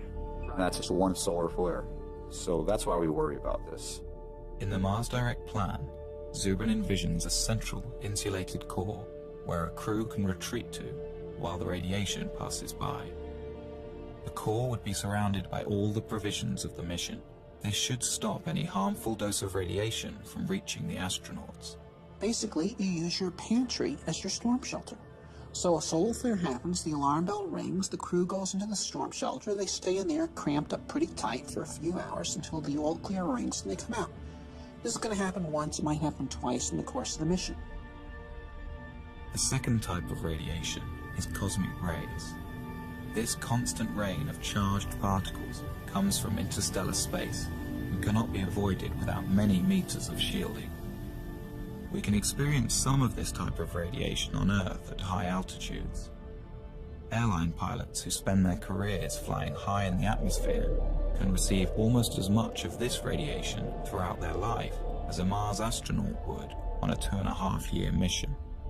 It's a long trip. It's a 6-month trip there, a 6-month trip back. Is probably a year on the surface. That's a lot of radiation.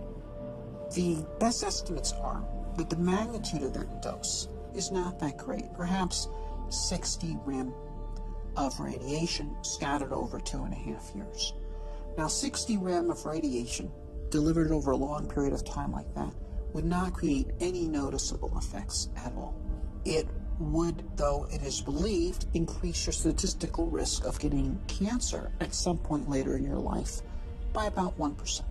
Right now, if you're an average American and you do not smoke, you have a 20% chance you're going to die of cancer. This would make it 21. If you're an average American smoker, it's 40. So in fact, if you recruited the Mars crew out of smokers and sent them to Mars without their tobacco, you would be reducing their chance of getting cancer.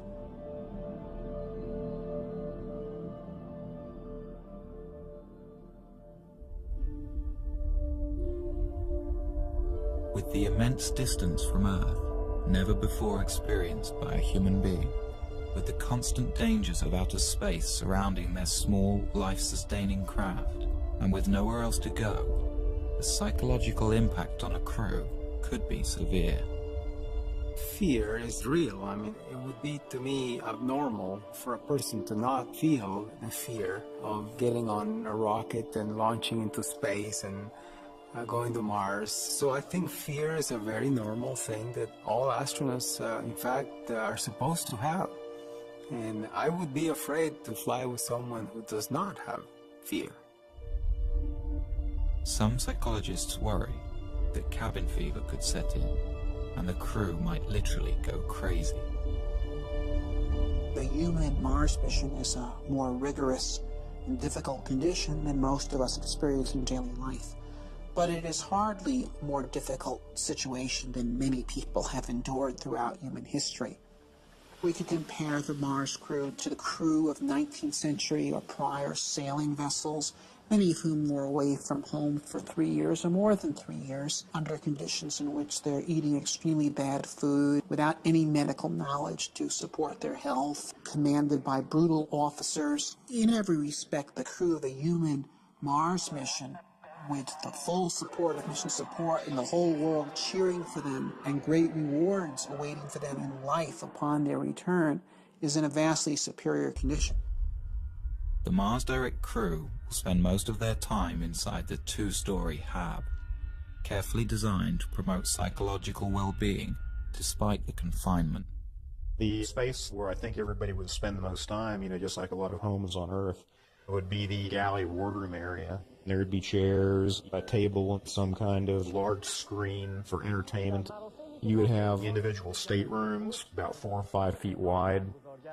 The ability for them to communicate with loved ones, with colleagues on Earth, I think will be almost unlimited.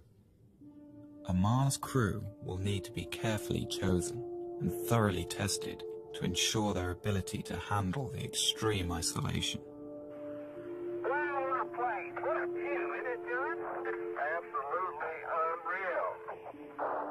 John Young, who went to the moon, used to say that he could cover the Earth by just lifting his thumb up to it.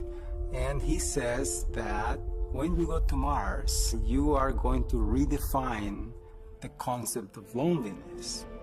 And so it is very important that the crew be well balanced and well chosen so that they can support each other. Whoever gets picked to go, they will have to learn to live together for 2.5 years. If you put out a call for volunteers for the first crew to Mars, they'd be lined up coast to coast. Most people recognize what's left after you go is the good you left behind.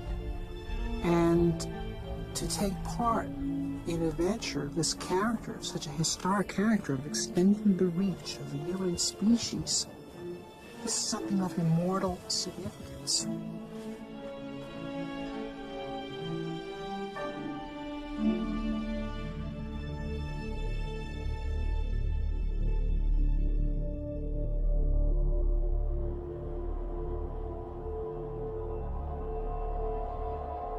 One of the most bogus threats associated with the Mars mission is the so-called back contamination issue, which is this notion that you go to Mars and discover these virulent disease organisms that you bring back to Earth and destroy all life on Earth.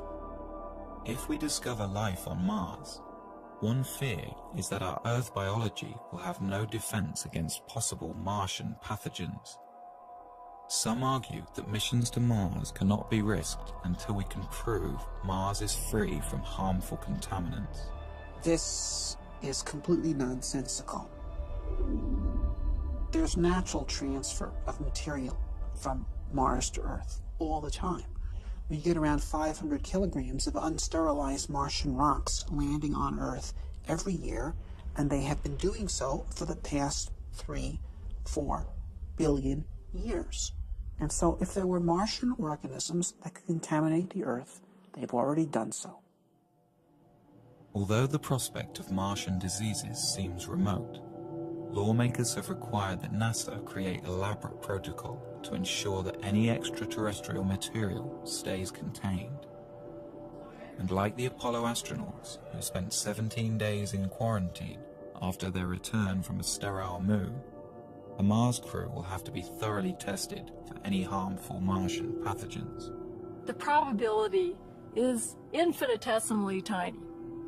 But nevertheless, this is our home planet and it's extremely important and we have to protect it. The idea of a pathogen on Mars is clearly ridiculous because there is no megafauna or megaflora on Mars for pathogens to infect. So it is impossible to propose a credible life cycle for a Martian pathogen. The diseases that afflict us have been co-evolving with us and our ancestors and near relatives for the past 3 billion years, and they are specifically designed to live inside the habitat of the human body and to overcome its defenses, and they've been engaged in an arms race with the human defenses for those 3 billion years. This is why humans do not get diseases from distantly related species. For example, I don't know of any person who has ever contracted Dutch elm disease. And trees don't get colds.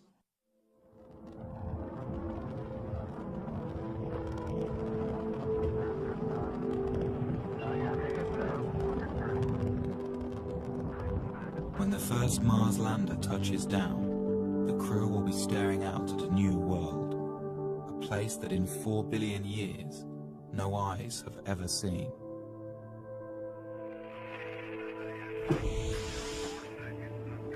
The crew won't be alone. Millions of television viewers back home will be watching as the first man or woman places their footprint into the rust-colored soil. The crew will savor these moments, for here, someday, a new branch of civilization might begin, and future Martians will remember and celebrate this day.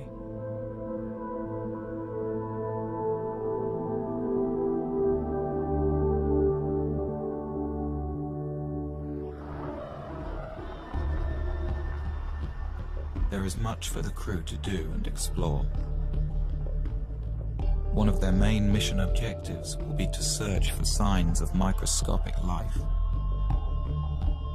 To do this, they will follow the ancient water flows. For on Earth, where there is water, there is life.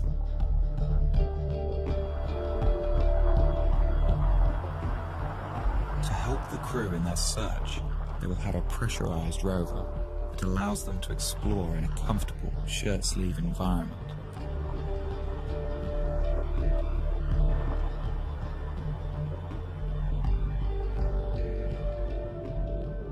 This means the crew can examine a vast area around the landing site during their 18-month stay.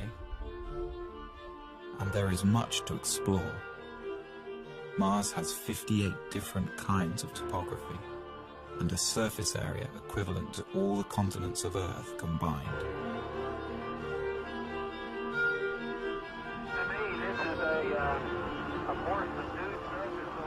If these explorers can uncover the fossilized remnants of indigenous Martian life, they will redefine mankind's understanding of its place in the universe. For if life arose separately on a planet so close to our own, it strongly suggests that the universe is a biologically rich place and full of life.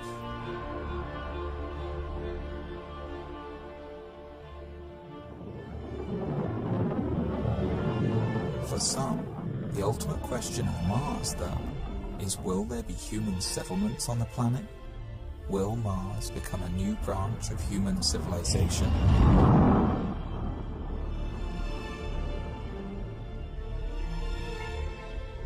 As each subsequent Mars mission explores a wider and wider area of the planet over several years, an ideal site for a base will be found, probably one with a thermal vent that can supply water and power.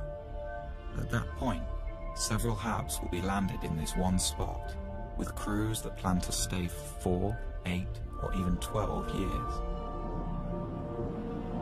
The HABs will be interconnected, and a permanent human presence on Mars will be established.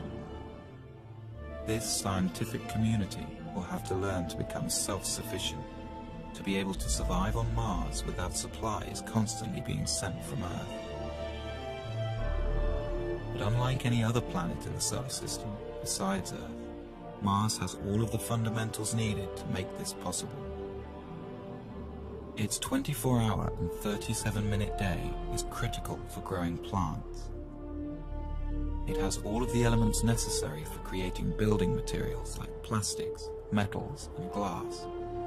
And it has oceans of water frozen into the soil.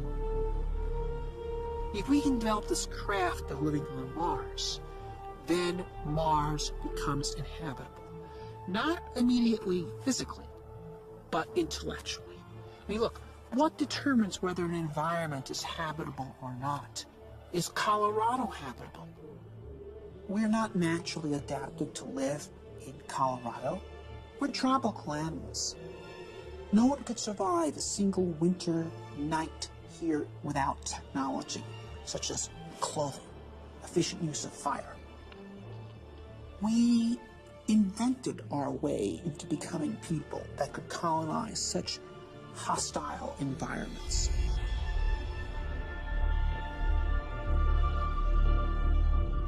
Eventually, with a lot of ingenuity and invention, the scientists will learn to live off the land. They will grow crops in the iron-rich but potassium-poor soil. And they will produce oxygen and energy from the water and atmosphere.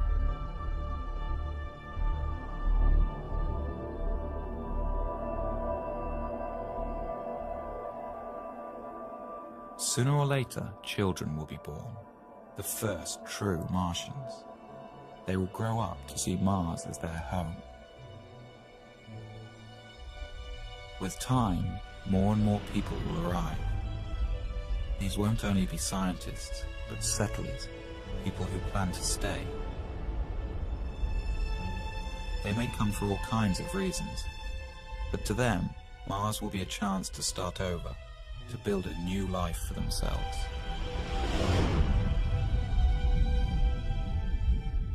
The well of human social thought is not exhausted by the present age, and I don't think will ever be exhausted. There will always be people with new ideas on how humans should live together. With Mars so far away, the hold of Earth governments on their colonies will be tenuous. The Martians will need to govern themselves. Mars is not going to be a utopia. Mars is going to be a lab. It's an open frontier. It's a place where things are going to be tried out. I think we'll see a lot of noble experiments on Mars. Perhaps some of these Martian colonies with their novel ideas based on the best thought the 21st century has to offer, maybe they'll find ways in which humans create society that are more humane and offer more opportunity for human potential.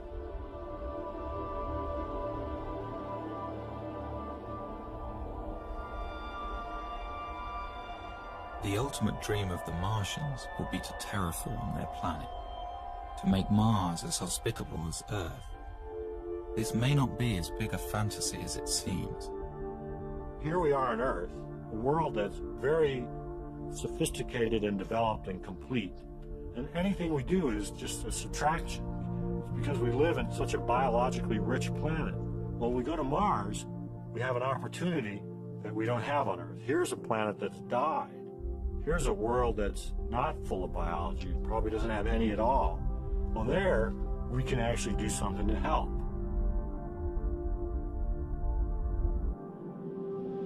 Once there are large human settlements on Mars that would have significant industrial capability, we could actually start addressing ourselves to the question of transforming the Martian environment itself, terraforming Mars, as it's called, because Mars was once a warm and wet planet, and it could be made so again through human engineering efforts.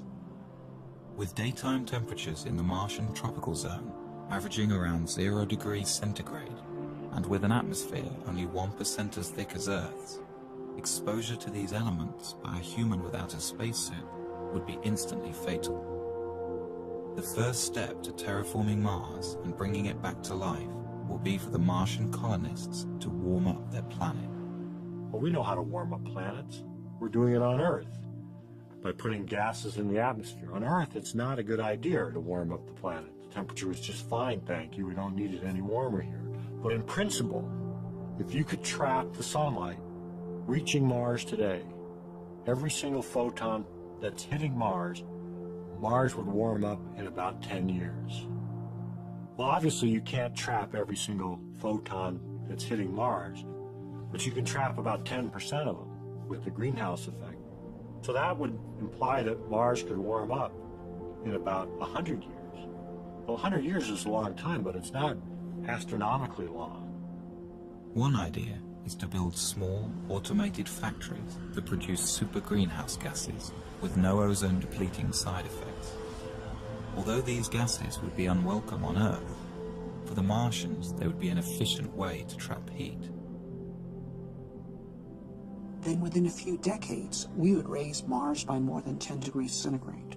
And if you did that, that would cause massive amounts of carbon dioxide that is currently absorbed into the Martian soil to start to outgas. Carbon dioxide is also a natural greenhouse gas. As it builds up in the atmosphere, more and more heat will be trapped, which will in turn cause more CO2 to outgas. The process will become automatic, and as the atmosphere thickens, Mars will eventually reach a state of equilibrium and stay warm naturally.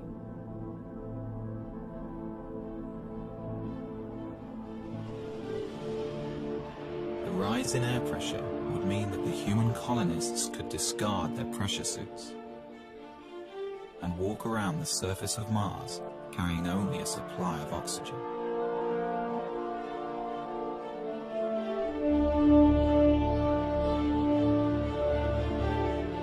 And as the temperatures rise on Mars, water frozen into the soil will begin to melt out. And for the second time in its history, Mars would have liquid water on its surface. Dry Martian rivers will start to flow. Seas will rise. And there will be rain clouds in the skies.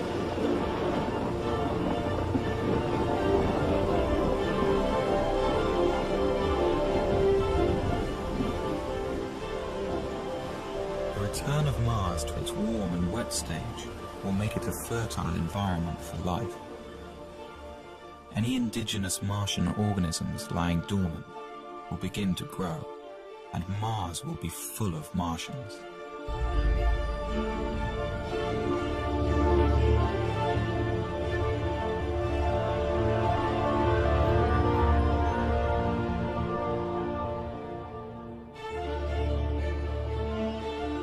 If no native life emerges, or that life is all dead, then humans could begin addressing the idea of bringing life from Earth. At first, it would be simple organisms, perhaps genetically engineered, that would thrive in the Martian environment. Then more complex plants could be introduced. The plants would be right at home in the carbon dioxide atmosphere, and with no competition and a whole planet to cover, they could transform Mars into a green world.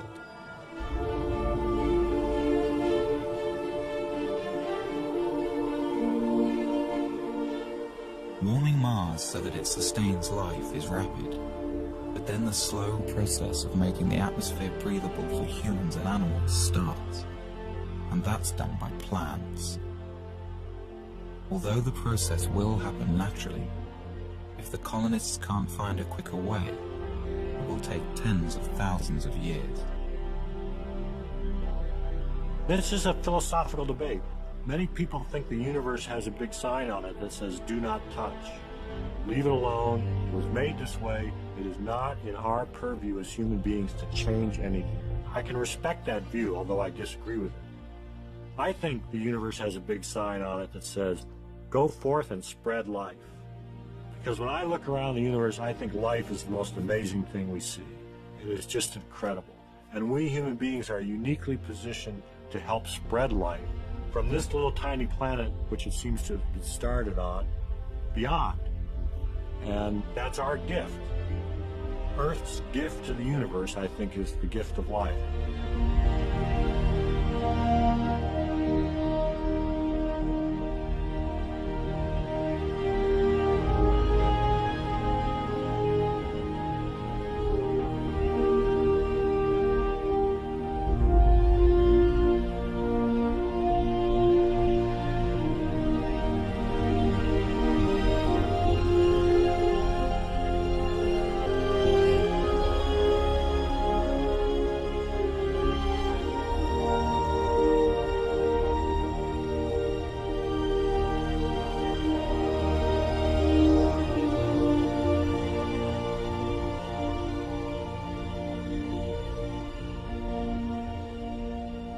This scheme for terraforming Mars is based on 20th century notions of engineering. I don't think it is how Mars will actually be terraformed. What you have here is a 20th century mind trying to address a 22nd century problem.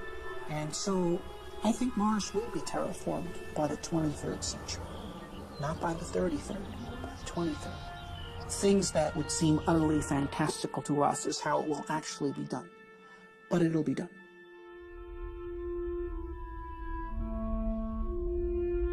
We're at a crossroads today. We either muster the courage to go, or we risk the possibility of stagnation and decay. The exploration of the solar system and expanding of life to the rest of our solar system and someday beyond is the kind of thing that will keep our civilization going. We're explorers by nature. Eventually we will go to the stars. And the question is, when will we start? I think a man-Mars mission could happen within 15 years. Some days I'm very optimistic. I think we can do it in 10, maybe 15 years. Other days I see all the political things that go into the space program. I look back on the 30 years we've been bogged down, and I get more negative about it, and I say it's going to be another 3 decades or 4 decades. Yeah, I would be surprised if we got to Mars prior to 2025 or 2030. In May of 2018. Understanding the various political obstacles that exist and what we need to fight through to get the program started, I believe that we will be on Mars by 2020.